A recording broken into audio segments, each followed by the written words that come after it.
we're getting ready to tail our trusses off. And even though they're fairly decent, the only way to get a truly straight fascia is to snap a line and cut the ends of the tails off. A couple other things to keep in mind. We're going for a 24-inch finished fascia, so we want a full 24-inch soffit that aids in protecting our building. And we have to keep in mind when we're measuring for that our sheathing is 2 inches thick. So what I've gone and done here is, you can see I'm at 24.5. By the time I put my 1.5 finish, or rough fascia I should say, outside here, I'll be at 26 off the heel. We reduced for 2 inches of sheathing with our R9 zip.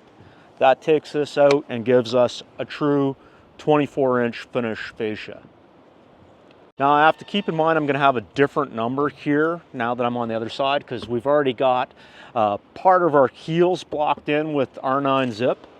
So instead of going to 24.5, I've got to go 22.5 here.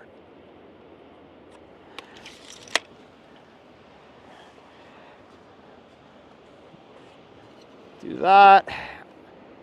I can either do 5/12 or I can use the level to make sure that it's perfect, but I know 5/12 is a very good number because that's what this roof is.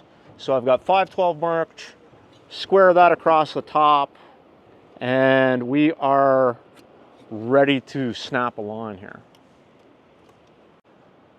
We've got our line stretched out, we're ready to snap. Couple of important features when you're snapping the line. Don't pull it out and away. You don't need a great big ping. You just need a little snap.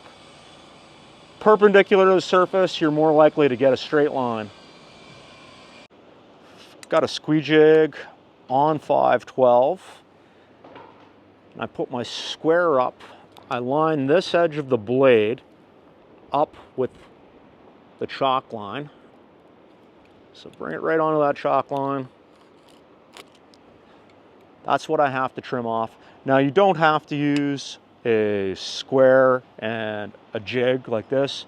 I've made blocks that go on here. You could just use your square and take it to bubble if you want it that way, or just a simple sliding T-bevel that you've got set to a 5/12. You can set up your framing square to do this.